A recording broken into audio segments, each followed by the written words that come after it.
হজরত আয়েশা সিদ্দিকা রাদিয়াল্লাহু তাআলা আনহা থেকে বর্ণিত, তিনি বলেন,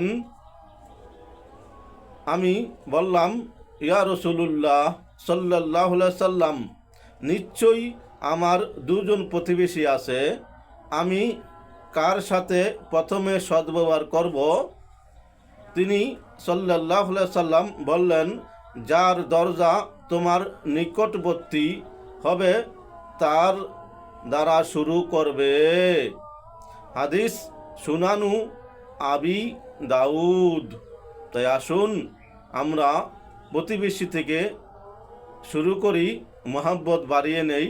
আজকে প্রতিবেশীর অবস্থা, নিজের ভাই আত্মীয় স্বজনের খবর রাখি না, প্রতিবেশী।